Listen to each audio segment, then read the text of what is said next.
Padre Celestial, queremos darte gracias, Señor, esta mañana que nos permites reunirnos para cantarte, para alabarte, para reconocer que eres un Dios grande, un Dios poderoso. Pedimos bendiciones y queremos entregar este tiempo en el que abrimos tu palabra para poder estudiarla. Ayúdanos, Señor, para poder entenderla y para poder aplicar esos principios a nuestra vida. Oramos, Señor, en el nombre de Cristo Jesús. Amén. Buenos días, tomen asiento. En su Biblia, Génesis capítulo 8, por favor.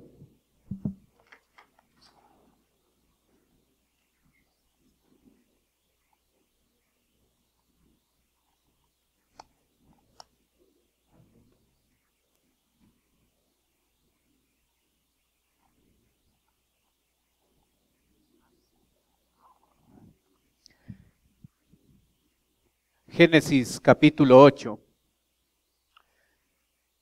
Empezamos en el versículo 16, por favor. La Biblia dice: Sal del arca tú, y tu mujer, y tus hijos, y las mujeres de tus hijos contigo, todos los animales que están contigo, de toda carne, de aves y de bestias, y de todo reptil que se arrastra sobre la tierra, sacarás contigo, y vayan por la tierra, y fructifiquen, y multiplíquense sobre la tierra. Cuando Noé salió del arca, Noé y esas 7 personas estuvieron en una posición en la que ellos pudieron comparar la tierra que conocían antes del diluvio con la tierra que ahora iban a conocer e iban a experimentar. Como vimos la semana pasada, observamos 8 diferentes áreas en las que la tierra después del diluvio fue modificada. La tierra después del diluvio cambió, no es igual que antes del diluvio. Vamos a observar ahora algunos cambios más que se dieron. Y cuando nosotros tomamos este relato bíblico de el arca y de Noé, en algunos sectores llega a ser este relato bíblico ridiculizado, porque no creen. Creen que el diluvio es un mito, creen que Noé es un mito, creen que Génesis es un mito y no lo aceptan como un relato fiel y fidedigno de lo que la Biblia nos dice. Ellos no lo aceptan. Así es que nosotros necesitamos entender bien y tener principios bíblicos que nos ayuden a defender nuestra fe, que nosotros frente a las preguntas y frente a las inquietudes que pueda tener una persona, nosotros podamos de manera informada poder decirles lo que la Biblia dice.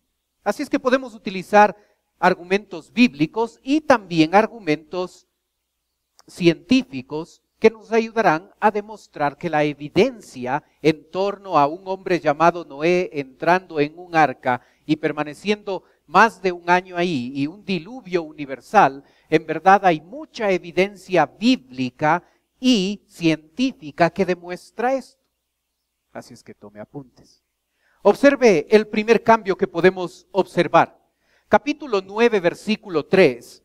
La Biblia dice: todo lo que se mueve y vive os será para mantenimiento, así como las legumbres y las plantas verdes, os lo he dado todo.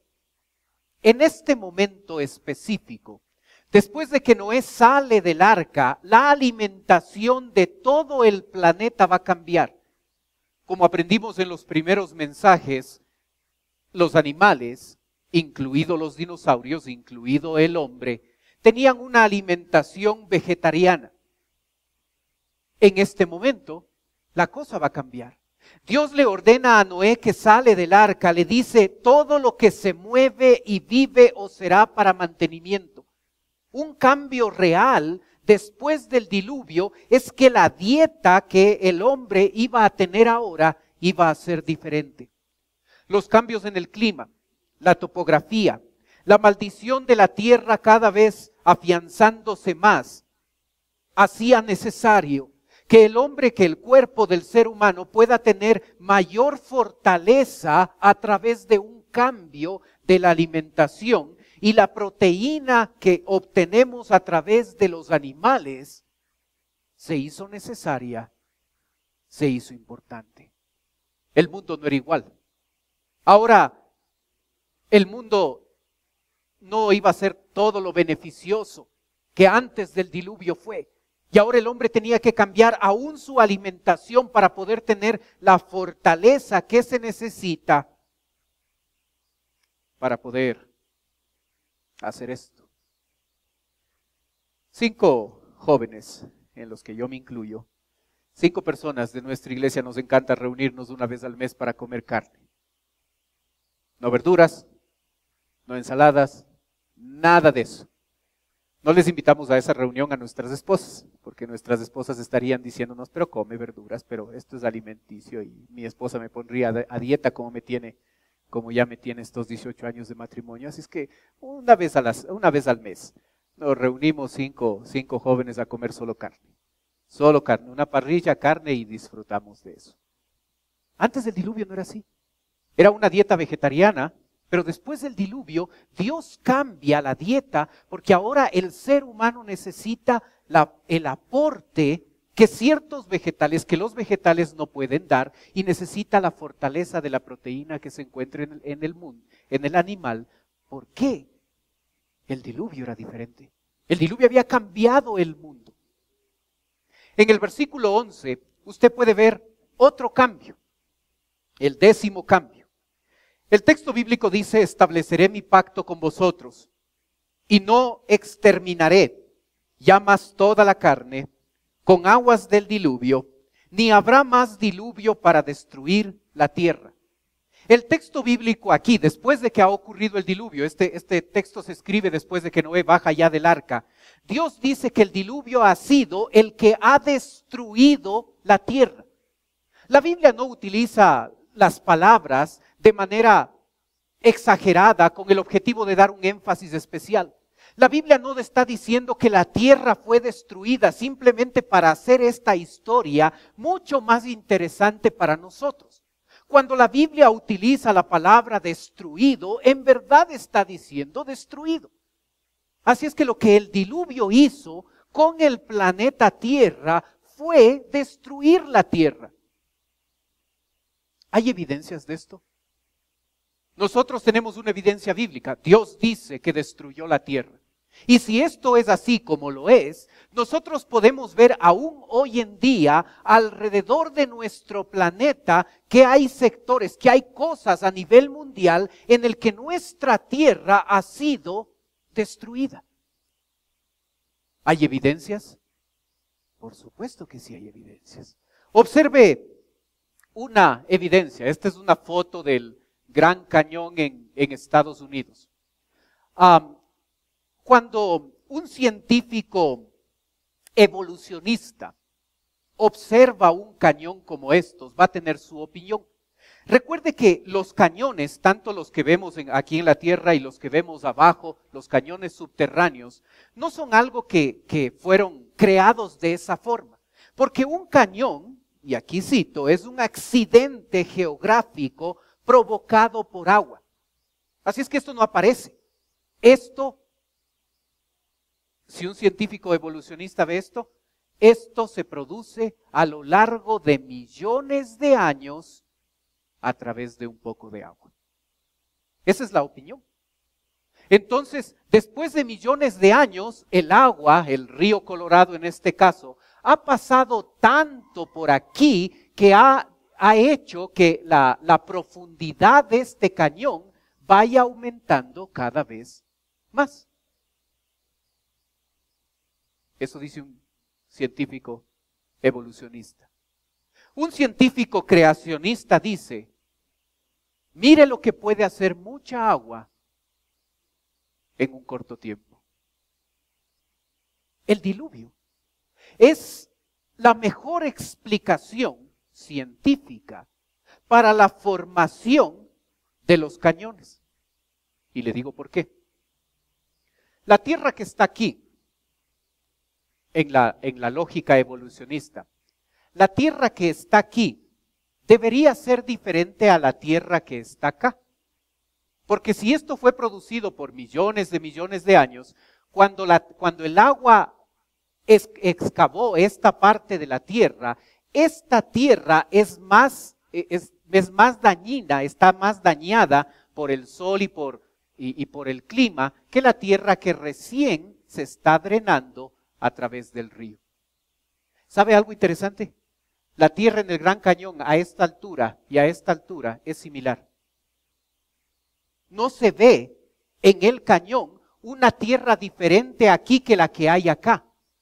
Cosa que si nosotros creemos que esto es producto de millones de años a través de los cuales el río Colorado en este caso ha drenado la tierra y ha hecho que este Gran Cañón sea más profundo porque el agua va excavándolo más, debería haber una diferencia entre la calidad y el tipo de tierra que tenemos aquí, porque esta fue, según ellos, excavada hace miles de años y esta tierra de acá está recién excavándose. Deberíamos, al comparar esta tierra con esta, deberíamos observar diferencia.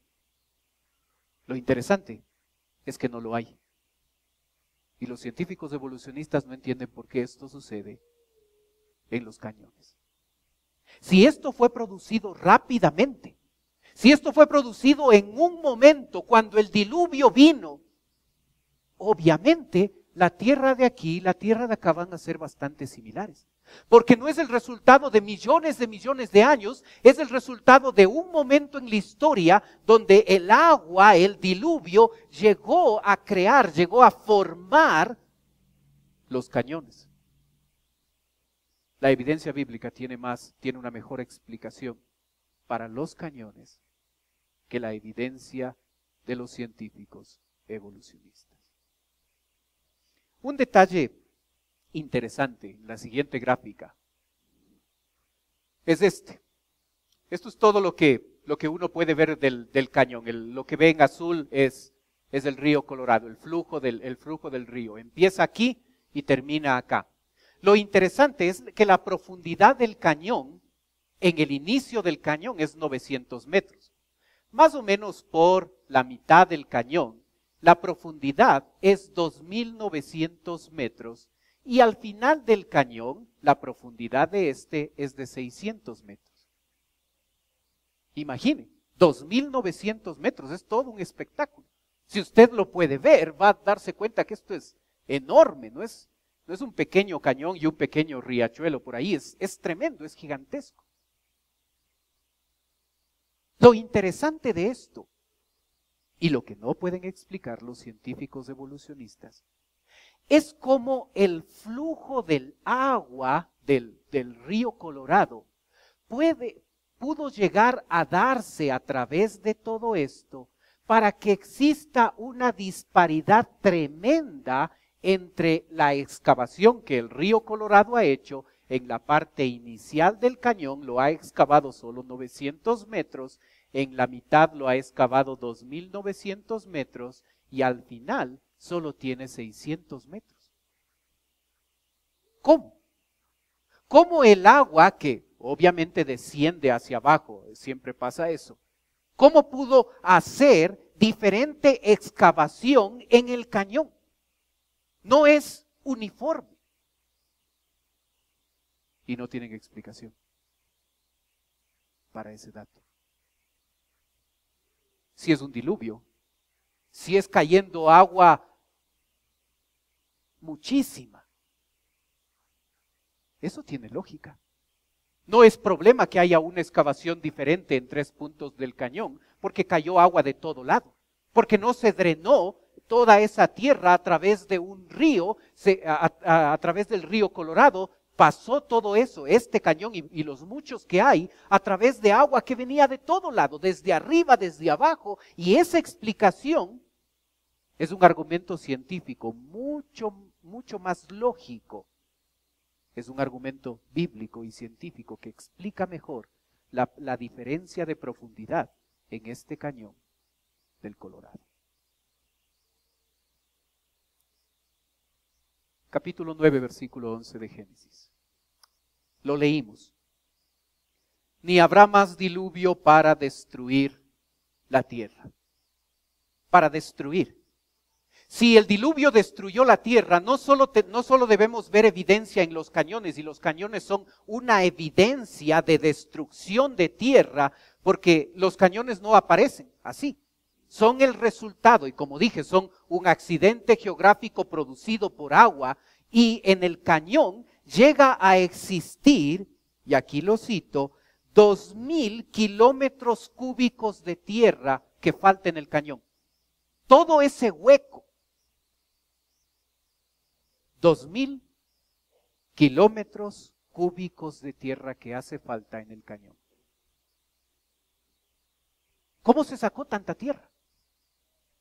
Y si fue producto de un río, al final del río nosotros deberíamos ver un delta, es decir, acumulación de tierra, porque el río ha ido drenando la tierra, y deberíamos ver al final del río un delta, que es la formación de agua y de tierra cuando el río lo drena la tierra. No hay al final, no hay nada de tierra. Pero si hay gran cantidad de agua viniendo del diluvio, toda esa cantidad de tierra que le falta al cañón del Colorado, 2,000 kilómetros cúbicos de tierra, pudieron ser llevados fácilmente al fondo del mar. ¿Se da cuenta? Cuando la Biblia habla de que la tierra fue destruida, deberíamos ver más ejemplos en la tierra de la destrucción. En la escuela de su hijo, en el colegio, en la universidad se ve algo de esto también. Se les enseña a nuestros hijos acerca de las eras geológicas. La era geológica es un argumento para muchos científicos evolucionistas del hecho de que la vida evolucionó. Observemos. Esto es una era geológica, es decir, es la acumulación de tierra en ciertas partes de nuestro planeta, y toda esta acumulación de tierra se llama era geológica. La palabra era es estrato o capa. Entonces los científicos creen que la tierra va acumulándose aquí, y a través de millones de años todo esto se va formando. Los científicos evolucionistas dicen que esto va creciendo 1 centímetro de tierra cada 100 años. Piensa un ratito en eso. 1 centímetro de tierra cada 100 años. Entonces, para que se haya formado estructuras como estas, se necesitó millones de años para que se acumule tierra aquí. A estas diferentes capas, ponga la siguiente foto, por favor. La siguiente foto. Hay una anterior. Vea. Esto es una era geológica. Son capas de tierra, podemos ver diferentes colores ahí. Capas de tierra que van acumulándose 1 centímetro de tierra, 1 centímetro de alto de tierra cada 100 años. Las eras geológicas son una evidencia de la evolución, porque cuando murieron los primeros seres, recuerde que el hombre no es el primer habitante de la tierra, según los evolucionistas, los primeros seres son los animales básicos. Así es que cuando los animales básicos poblaron nuestro planeta, ellos vivieron aquí en la tierra, murieron y luego la tierra les cubrió. Entonces en esta primera capa vamos a observar animales muy básicos. Y mientras más vayamos subiendo, vamos a observar fósiles, animales muertos y plantas básicos cada vez más complejos, más complejos, más complejos, más complejos, hasta que vamos a ver acá arriba los restos de seres humanos. En la siguiente diapositiva usted puede ver lo que les dan a nuestros hijos en la escuela. Y dice, la vida es producto de millones de años. Entonces en la capa de tierra más baja, cuando la vida apareció allá hace 3.500 millones de años, aparecieron las células, lo más básico, las algas. Después estas murieron, tierra les cubrió. Luego aparecieron los crustáceos, los peces, los anfibios, tierra les cubrió, segunda capa. Los primates, las aves, los dinosaurios, tercera capa, tercera era geológica. Y luego aparecieron los mamíferos, los rumiantes, los carnívoros, y luego en la siguiente capa los seres humanos. Entonces el científico llega a decir, cuando yo observo la era geológica, ponga la anterior por favor, cuando yo observo la era geológica voy a encontrar aquí abajo, en esta capa, voy a encontrar los animales más básicos y acá voy a encontrar a los seres humanos, al hombre. Porque el hombre es el producto de todo un desarrollo evolutivo apareciendo aquí como vida básica y luego llegando a existir el hombre acá.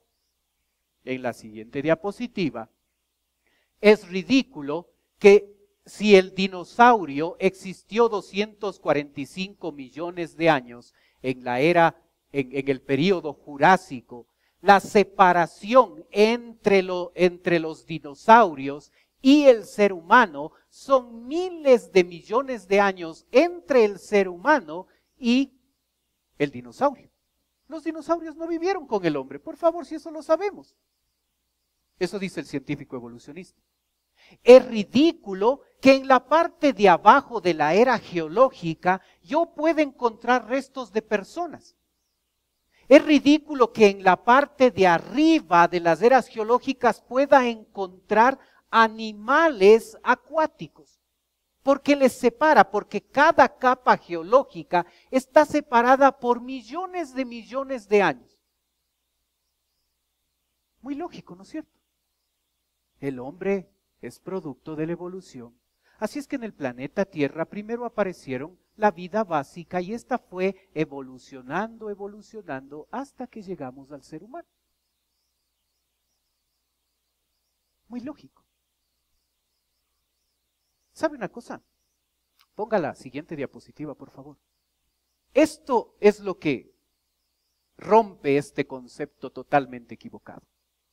Aquí tiene una foto. Este árbol, este es un árbol, encontrado en Nueva Escocia. No es el único. Hay decenas de cientos de árboles encontrados a lo largo de todo el planeta, en otros lugares del planeta, un árbol así.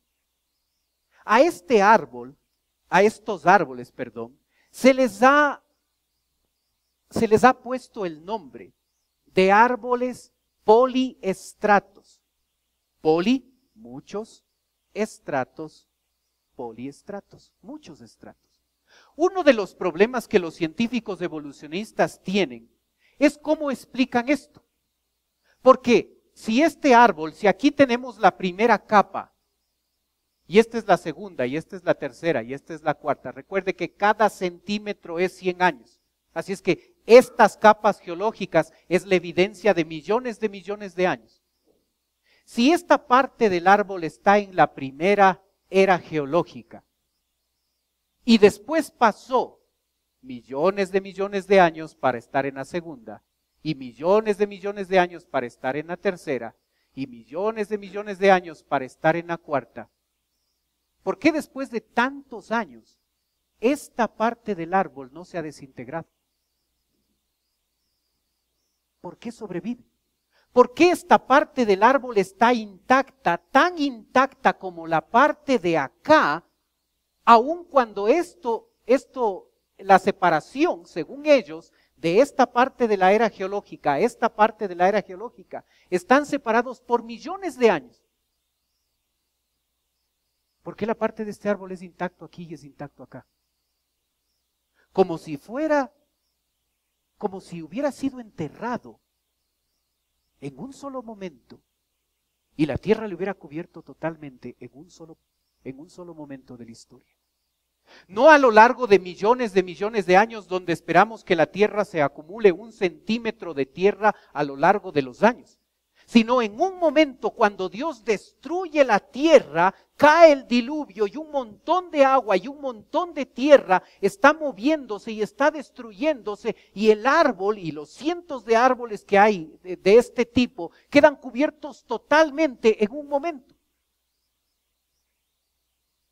La evidencia bíblica y científica explica de mejor manera esta existencia de los árboles poliestratos. que la mal llamada ciencia de nuestros amigos evolucionistas. No tengo el tiempo para compartir todo lo que hay de esto. Usted puede entrar a internet y puede encontrar un montón de esto. Observe otra evidencia. Génesis 9:11. Utiliza la palabra destruir. Y cuando la Biblia utiliza la palabra destruir es porque realmente se está destruyendo. Y aquí vemos la formación de toda esta, la formación de todas estas de toda esta acumulación de tierra de manera tremenda. Para que solo se dé cuenta de algo. Todavía no ponga la otra, por favor. Ponga la foto, la primera foto del punto anterior. Para que se dé cuenta de esto, de esta formación de tierra. ¿Cómo podemos llegar a encontrar toda esta acumulación de tierra? Un dato que le va a ayudar muchísimo a entender el concepto es el hecho de que el planeta Tierra está conformado por dos tipos de piedra. Las piedras ígneas, es decir, las piedras que son producidas por los volcanes y por todo eso, forma la mayor parte de lo que es el planeta Tierra. Estos estratos geológicos están formados por piedras diferentes, no por piedra ígnea, sino por piedra sedimentaria. Los científicos dicen con razón que la piedra sedimentaria es formada a través de agua en movimiento. ¿Sabe cuánto hay de estas eras geológicas? 142 millones de kilómetros cuadrados en todo el planeta. Esta formación, en todo el planeta hay 142 millones de kilómetros cuadrados de tierra que existen en todo el planeta. Y está formado por agua y por tierra que fue movida por agua. ¿No le parece interesante? No es como los volcanes y como ese tipo de montañas que están formados por piedras que ellos mismos producen a través del lava. Todo esto, recuerde, 142 millones de kilómetros cuadrados están formados por roca sedimentaria. Y los científicos dicen, esta roca sedimentaria se necesita para formar, esta roca sedimentaria se necesita agua en movimiento. ¿No le parece que el diluvio es una explicación mucho más lógica? ¿No le parece que aparecen este tipo de cosas donde a cientos de kilómetros no hay ni siquiera un río?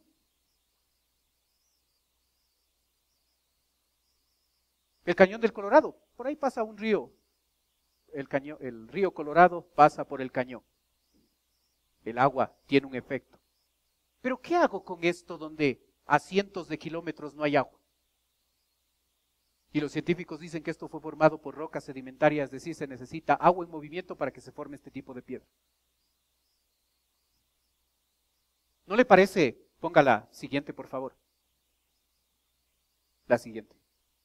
¿No le parece que si los animales están aquí en la parte de abajo de la tierra, los científicos dicen que es imposible que los animales puedan estar en este estrato de tierra? ¿Por qué aparece en la cumbre del Everest cientos de miles de fósiles de animales acuáticos ahí? Los científicos no pueden explicar eso. Así es que no crea que ellos tienen más respuestas y más lógica que nosotros. Para nada. ¿Cómo? Y no solo en el Everest, en varios montes, ¿cómo se puede explicar cómo llegaron los animales más básicos que deberían estar en la parte más baja de la tierra? Porque eso dice la lógica de las eras, de la era geológica. ¿Por qué en vez de estar en la parte más baja de la tierra, puedo encontrar cientos de fósiles de animales acuáticos en las cumbres de los montes? Y en vez de que estos montes tengan tierra ígnea de las que son formadas, la cumbre está formada por piedras sedimentarias. Hermano, abra los ojos, hay mucha más evidencia que nos hace ver que lo que dice Génesis tiene más evidencia científica de lo que ellos dicen. Pero hay que saberlo, hay que estudiarlo y hay que aprender a defender nuestra fe. No con la cabeza agachada y ahora me van a hacer una pregunta que no voy a poder responder. Y le hacemos quedar mal a nuestro Dios porque somos informados para otras cosas más importantes como el fútbol, la política y para lo que realmente deberíamos estar informados y saber con convicción y defender nuestra fe, la fe de nuestro Señor. A veces la ignorancia es la que está en nuestra mente y a veces nos quedamos callados y no podemos decir. Y no podemos contar las evidencias bíblicas, científicas, que existen.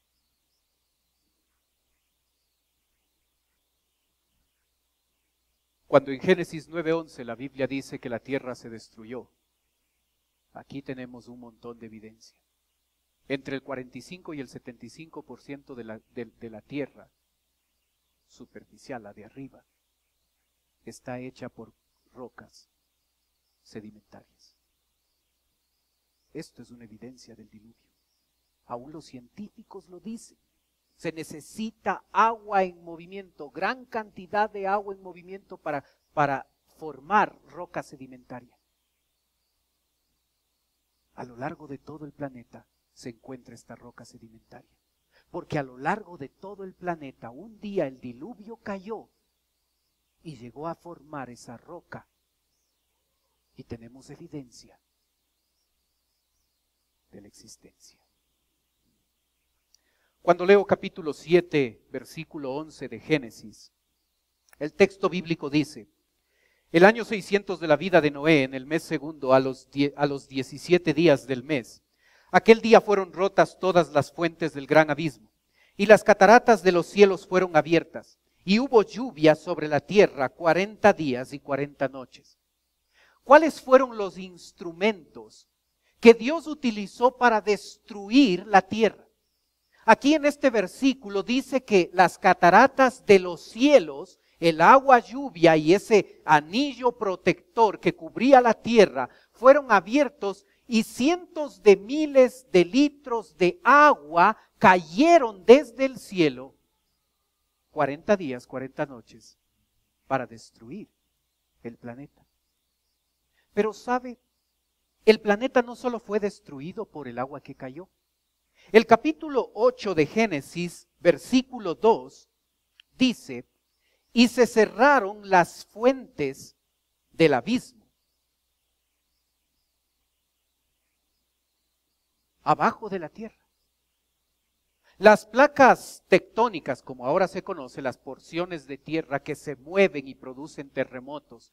Cuando las placas tectónicas se mueven, permiten que agua que está en el interior de la tierra salga. No solo sale agua, sale magma, sale lava.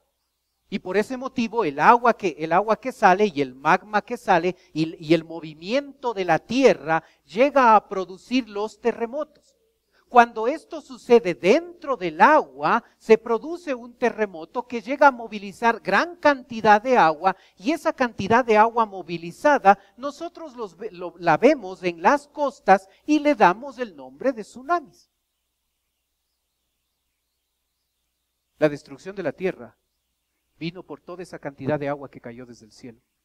La destrucción de la tierra se dio cuando la tierra se abrió y permitió ese choque en el movimiento de las placas tectónicas, llegó a producir terremotos, llegó a producir lava, llegó a permitir que agua salga, llegó a producir que esos terremotos subterráneos, esos terremotos que están dentro del agua, lleguen a producir olas gigantescas, y así se destruyó nuestro planeta. No podemos imaginar con toda certeza toda la destrucción que hubo. Pero podemos imaginarnos cómo fue el diluvio a través de comparar lo que ahora el agua lluvia, el efecto dañino del agua lluvia sobre nosotros. Y cómo cuando se mueve la tierra, cuando se abre la tierra, cuáles son los efectos dañinos para nosotros. Si el planeta se destruyó con el diluvio, agua cayendo, y con la apertura de la tierra por abajo de la tierra, ahora podemos ver ese mismo suceso en proporciones más pequeñas y cómo el agua lluvia y el movimiento de las placas tectónicas hoy en día nos afectan a nosotros. Aquí está una muestra. Lluvias torrenciales en la India. En la India, especialmente en la región de Cherrapunji, en el lugar donde se registran las más fuertes lluvias que existen en todo el mundo. De hecho, la India ostenta el nuevo récord mundial de lluvia caída en 2 días, con 2.493 milímetros registrados el 15 y 16 de junio de 1995. ¿Sabe lo que produjo esa lluvia torrencial? Al caer, y aquí lo leo, al caer gran cantidad de agua en las montañas, esta fluyó y sube a nivel del agua en los ríos. De esto nos habla el señor Sir Cyril Fox, director de investigaciones geológicas de la India. Citando al PhD, Olman dice: el agua se había elevado sobre 4 metros por encima del nivel, que había permanecido unos días antes. El torrente era tremendo. Bloques enormes de roca se movían transversalmente algunos metros, eran rodando bajo corrientes, acompañados con horrendos choques, casi con la facilidad como si fuesen piedrecitas en un arroyo ordinario. En una noche, un bloque de granito que calculé que pesaba más de 350 toneladas fue movido a una distancia de 100 metros. Nunca sobreestime el poder del agua. Y esto es una lluvia torrencial, no es un diluvio. Pero observe lo que hace. Número 2, lluvias producen inundación en Utah, Estados Unidos. Una inundación en 1930 destruyó casas y llevó escombros, depositándolos hasta un espesor de varios metros.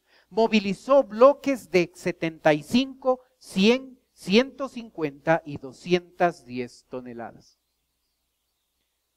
Lluvias, número 3, producen el crecimiento del río Colorado en Estados Unidos. Cuando el río estaba creciendo, actuaba sobre la roca sólida de su lecho, hasta una profundidad de más de 36 metros, donde podía fluir rápido, limpiando con gran fuerza más de 35 metros de trincheras de agua. La lluvia fue tal que el río Colorado crece tanto que va a drenar tierra, roca en verdad, de su lecho, va a drenar bajo 35 metros de profundidad. Tremendo. 4. Lluvias en Francia. Las olas rara vez miden más de 6,5 metros de altura, pero las tormentas violentas pueden levantarlas hasta más de 20 metros. En Cherbourg, Francia, un rompeolas estaba compuesto de grandes rocas y coronado de un muro de 61 metros de alto. Las olas de tormenta arrojaron piedras de 3.200 kilogramos por encima del muro y movieron bloques de hormigón de 65 toneladas hasta una distancia de 18 metros. Actual.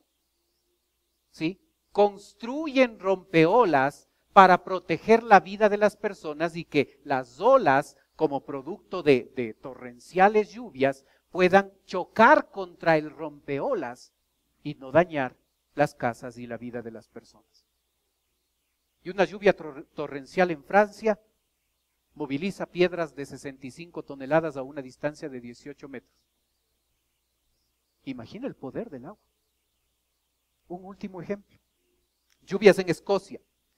En Wych, Escocia, el extremo de rompeolas estaba coronado de un bloque de hormigón de 800 toneladas, fijado al cimiento, con barras de hierro de 3.5 pulgadas de diámetro. Durante una gran tormenta en 1872, el proyectista, el que construyó este rompeolas, el proyectista del rompeolas, las contempló lleno de asombro. Desde un acantilado como el coronamiento y los cimientos, que pesaban un total de 1,350 toneladas, eran removidas en una sola pieza y depositados en el agua en el muro que debía proteger. Reedificaron la estructura, se añadió un coronamiento más grande que pesaba 2,600 toneladas, el cual recibió un tratamiento similar por una tormenta que ocurrió pocos años después. Una tormenta, destruyendo infraestructura gigantesca. Así es que al comparar lo que la lluvia hace hoy en día, nosotros podemos imaginarnos nomás cómo fue 40 días y 40 noches cayendo un diluvio. Cuando la Biblia dice que la tierra se destruyó, no exagera, en verdad se destruyó. Pero sabe, la tierra no solo se destruyó con el agua que cayó, se destruyó cuando Dios ordena que el abismo, que lo que está abajo de la tierra, se abra y pueda salir de ahí agua, magma, y puedan producirse terremotos. Observe algunos ejemplos para compararlo con lo que hoy en día sucede y poder imaginar nomás lo que fue el diluvio. Número 1, terremoto en las Indias Orientales. Observe dónde ocurre esto, Indias Orientales. En Krakatoa, en las Indias Orientales, en 1883, un terremoto originó olas inmensas de 30 metros de altura y alcanzó una velocidad de 720 kilómetros por hora, inundando las islas vecinas, ahogando a más de 40,000 personas y llegando, ¿recuerda dónde fue esto? Indias Orientales, llegando hasta el mar de Arabia. ¿Imagina? Un movimiento de la tierra produce un terremoto y lo que esto daña. Imagina cómo fue cuando el gran abismo se abrió, cuando la tierra se abrió y produjo terremotos que destruyeron la tierra. Otro ejemplo, número 2, terremoto en las islas Aleutianas. En 1946, un tsunami originado por un terremoto en la región de las islas Aleutianas viajó a 750 kilómetros por hora a través del Pacífico, creando una ola de 6 metros de altura en las costas de Hawái, dejando una tremenda destrucción. Número 3, y el video lo puede ver en YouTube, yo lo vi, es dramático. Terremotos en Chile. Los terremotos ocurridos en Chile, el 22 de mayo de 1960, el peor que ha sufrido Chile, originaron tsunamis con las olas de hasta 15 metros de alto y viajaron a velocidades de casi 850 kilómetros por hora, ocasionando extensos daños a puertos del Pacífico. Recuerde que esto es en Chile, originando daños en las costas del Pacífico, desde Japón hasta California, desde Alaska hasta Nueva Zelanda, dejando serias pérdidas de vida y extensos daños materiales. ¿Puede imaginar lo que fue diluvio? Cayendo agua, abriéndose la tierra y produciendo terremotos. ¿Puede imaginar lo que fue? La Biblia no exagera cuando dice que el diluvio destruyó la tierra. Y aun cuando hoy podemos ver la hermosura de la tierra, no es comparable con lo que fue. Y un día volverá a ser. En el milenio volveremos a ver otra vez esa tierra de Edén, esa tierra antes del diluvio. ¿Recuerda por qué pasó esto? Por el pecado del hombre. Para nosotros el pecado es algo liviano a veces. Es un pecado más y Dios me perdona. Soy persona, soy hombre, todos lo hacen. Y cuando observamos la magnitud del diluvio, podemos entender cuán grave para Dios es el pecado. Así es que cuando usted recuerde el diluvio y el arca de Noé, no recuerde una historia que la contamos a los niños en escuela dominical o vacacional. No es una historia para niños.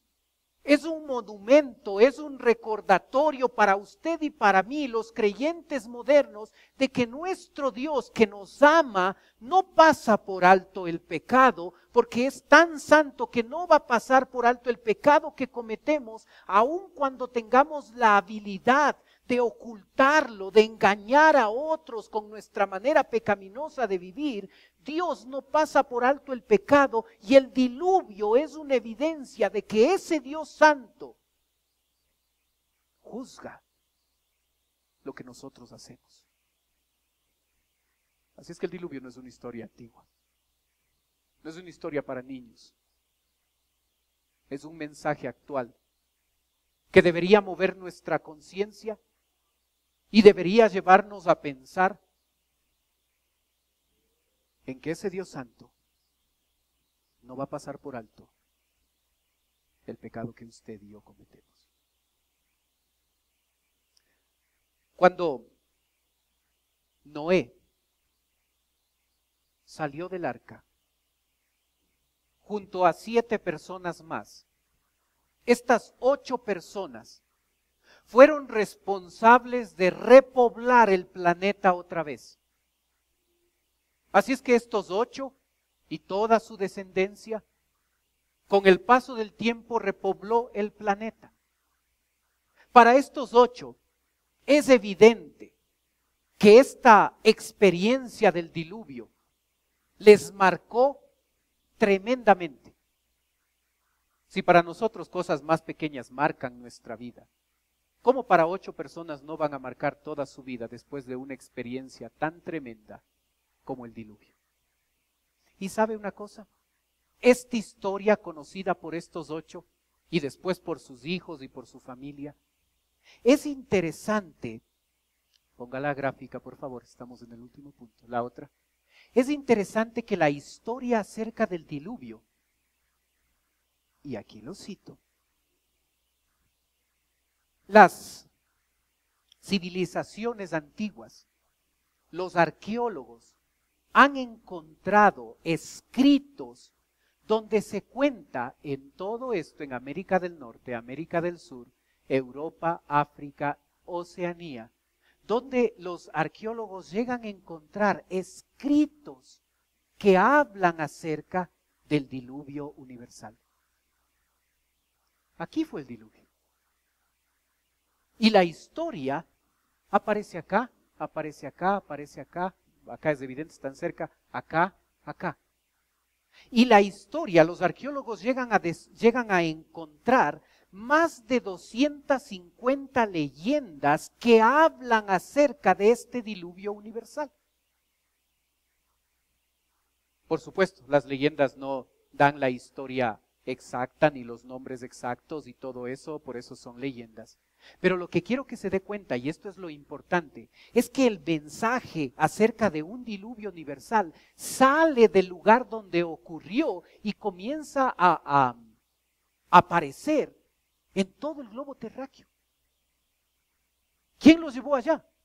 Los 8 que estaban reproduciéndose y poblando la tierra. Y por eso podemos encontrar en América del Norte 56 leyendas, en Europa 31 leyendas, en Asia 23 leyendas, en América Central y Sudamérica 46 leyendas, en África 17 leyendas y en Australia 27 leyendas. Más de 250 leyendas en todo el globo terráqueo de que un día hubo un diluvio universal. Le leo algunas de estas.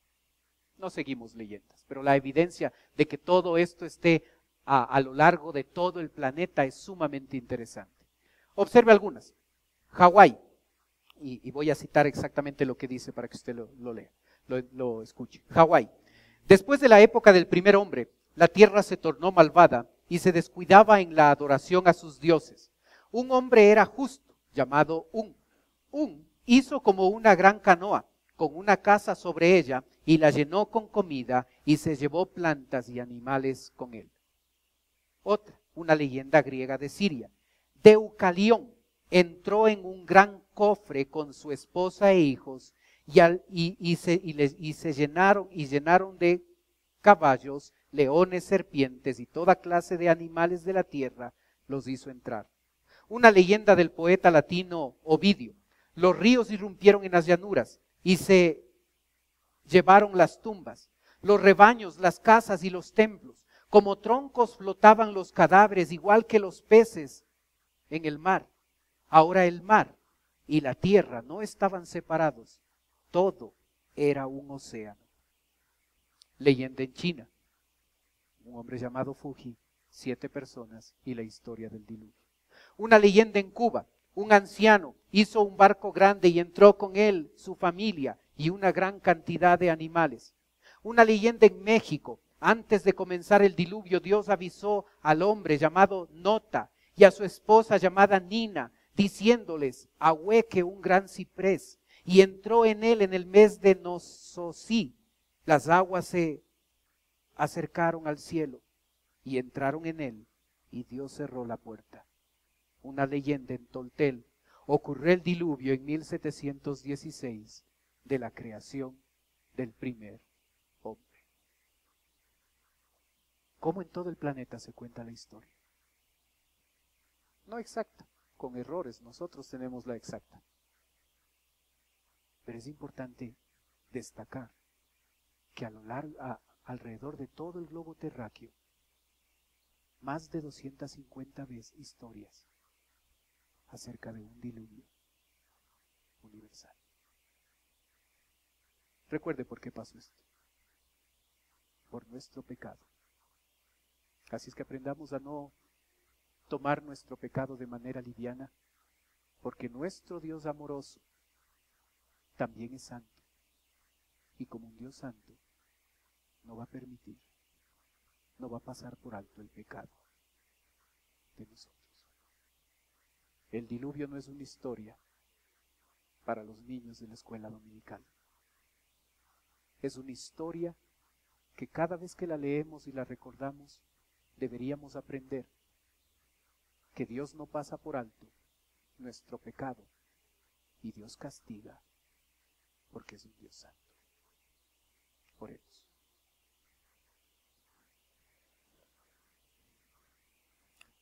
Padre Celestial, queremos darte gracias, Señor, por tu palabra.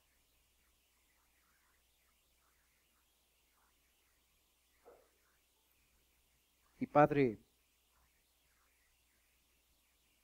ayúdanos a tener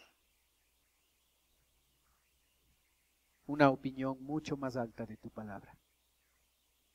Cuando tu palabra dice cosas, deberíamos creerla. Cuando la Biblia dice que el diluvio destruyó, en verdad destruyó. Y deberíamos no necesitar nada más. Pero gracias por todas las evidencias. Ayúdanos a ver lo precioso de tu palabra y no dudar de ella. Que cuando ella dice algo, nosotros obedecemos. No cuestionamos, creemos, porque es cierto, porque es verdad. Yo pido, Padre, tu bendición. Ayúdanos a recordar el diluvio del Génesis como un monumento puesto por ti para decirnos cada día a nosotros que tú no pasas por alto el pecado. Y aún, Señor, cuando a veces nosotros tenemos la habilidad de engañarnos y de engañar a otros y de ocultar cosas que hacemos, pecados que cometemos, aún así tú no vas a pasar por alto nuestro pecado. Ayúdanos a vivir de manera santa. Ayúdanos a recordar a través del diluvio que tú castigas el pecado. Y en vez de vivir en desobediencia, que podamos vivir en santidad como a ti te agrada. Yo pido tu bendición. Y mientras usted sigue orando, por favor. Puede ser que en esta mañana hay alguien que nos está visitando por primera vez. Y si usted viene por primera vez a nuestra iglesia y usted dice, pastor, yo quisiera que usted ore por mí. Los demás tienen sus ojos cerrados, así es que yo le pido que si usted viene por primera vez y desea oración, por un momentito usted pueda levantar su mano y volverla a bajar. Solo yo estoy mirando. Gracias, veo su mano. ¿Alguien más?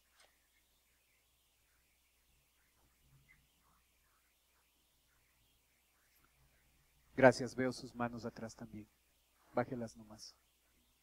¿Alguien más por primera vez con nosotros y necesitando oración?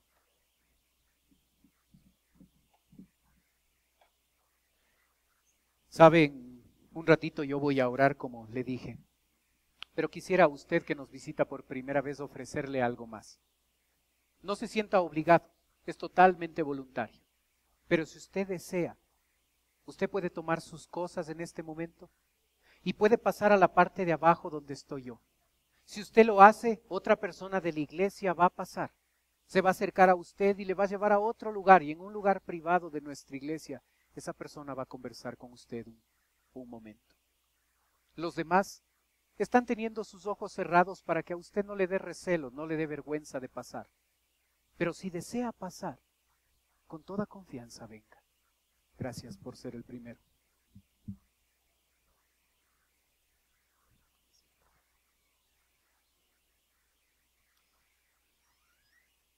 Si quiere pasar, venga. No se sienta obligado, pero si desea hacerlo con toda confianza. Queremos servirle, queremos ayudarle. Venga nomás, con toda confianza.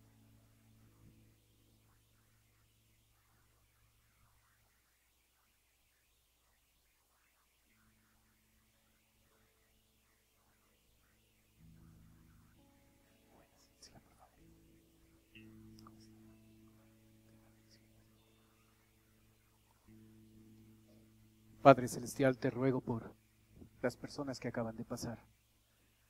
Tú conoces su necesidad mejor que nadie, Señor. Y ahora que tus hijos van a estar abriendo tu palabra y compartiendo el Evangelio, yo te ruego, Padre, que tú puedas estar obrando y convenciendo de pecado. Te ruego también por nosotros, Señor.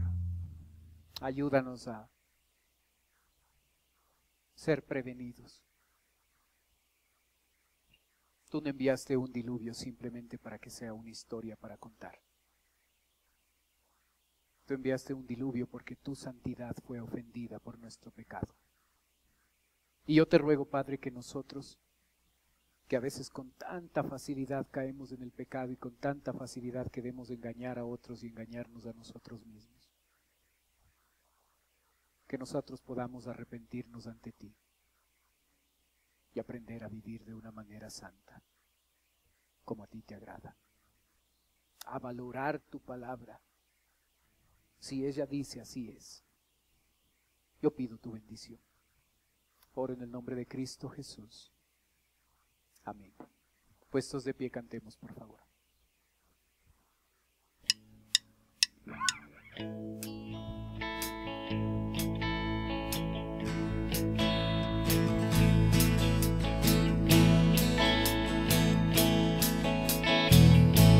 Cuán dulces son a mi ser tus palabras, más que la miel a mi boca sedienta.